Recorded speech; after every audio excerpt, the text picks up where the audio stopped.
दोस्तों, हमारे चैनल में आप सभी को स्वागत है।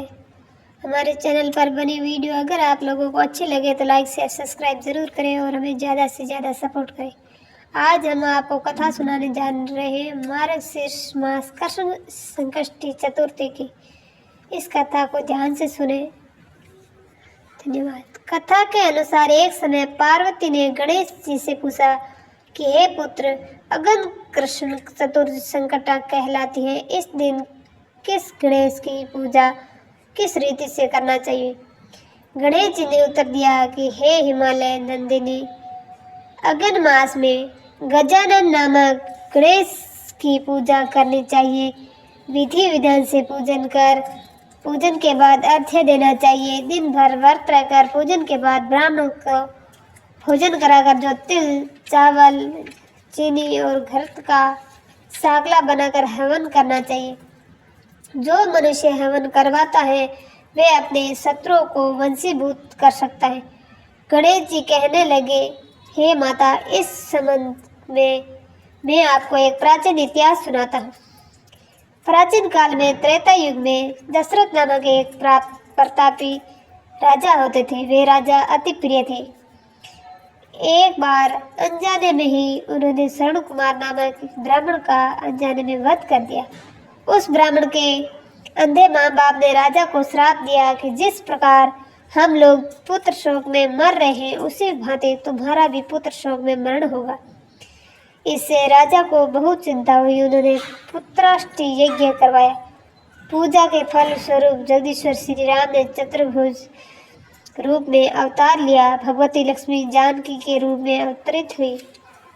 पिता की आज्ञा पाकर भगवान राम ने सीता और लक्ष्मण के साथ वन में खरदूषण आदि राक्षसों का वध किया। इससे क्रोधित होकर लोगों को रुलाने वाले रावण ने सीता जी का अपहरण कर लिया। सीता जी के वियोग में भगवान श्री रामचंद्र जी ने पंचवटी का त्याग कर और ऋषिमुख पर्वत पर पहुंचकर सुग्रीव के साथ मित्रता की। तत्पश्चात सीता जी की खोज में हनुमान आदि वानर तत्पर हुए। सीता जी को ढूंढते ढूंढते वानरों ने गिद्धराज संपाति को देखा। सब वानरों को देखकर संपाति ने पूछा कि तुम लोग कौन हो? इस वन में कैसे आए हो? तुम्हें किसने भेजा है यहाँ पर? तुम्हारा आना किस प्रकार हुआ? संपाति की बात सुनकर वानरों ने उत्तर दिया कि भगवान विष्णु के अवतार श्री राम दशरथ नंदन राम जी सीता और लक्ष्मण जी के साथ दंडक वन में आए हैं। वहां पर उनकी पत्नी सीता जी का अपहरण कर लिया गया है। हे मित्र, इस बात को हम लोग नहीं जानते कि सीता कहाँ है। उनकी बात सुनकर संपाति ने कहा कि तुम सब रामचंद्र के सेवक होने के नाते हमारे मित्र हुए। जानकी जी का जिसने हरण किया है और वह जिस स्थान पर है वह मुझे मालूम है। सीता जी के लिए मेरा छोटा भाई जटायु अपने प्राण गंवा चुका है। श्री रामचंद्र जी के चरण कमल का स्मरण कर मेरे भाई ने अपना शरीर त्यागा है। यहाँ से थोड़ी ही दूर समुद्र है और समुद्र के उस पार राक्षस नगरी है। वह अशोक के पेड़ के नीचे सीता जी बैठी हुई है। आप लोग देखिए, रावण द्वारा अपहरण सीता जी अभी भी मुझे दिखाई दे रही है। मैं आपसे सत्य कह रहा हूँ कि सभी वानरों ने हनुमान जी अत्यंत पराक्रमी है, अतः उन्हें वहाँ जाना चाहिए। केवल हनुमान जी ही अपने पराक्रम से समुद्र लांघ सकते हैं, अन्य कोई भी इस कार्य में समर्थ नहीं है।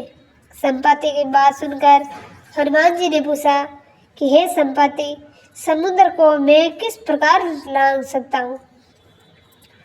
हमारे सब वानर उस पार जाने में असमर्थ हैं, तो मैं भी अकेला कैसे जा सकता हूँ?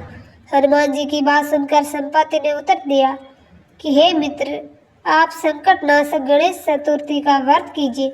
उस व्रत के प्रभाव से गणेश जी की कृपा को आप पाएंगे और समुद्र को क्षण मात्र में पार कर लेंगे।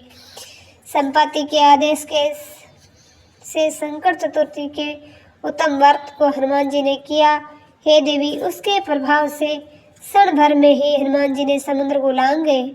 इस श्लोक में इसके इस समान सुखदायक दूसरा कोई व्रत नहीं है। हे भगवान श्री कृष्ण कहते हैं कि हे युधिष्ठिर, आप ही इस व्रत को कीजिए। इस व्रत को प्रभाव से आप क्षण भर में अपने शत्रुओं को जीत कर संपूर्ण राज्य के अधिकारी बनेंगे।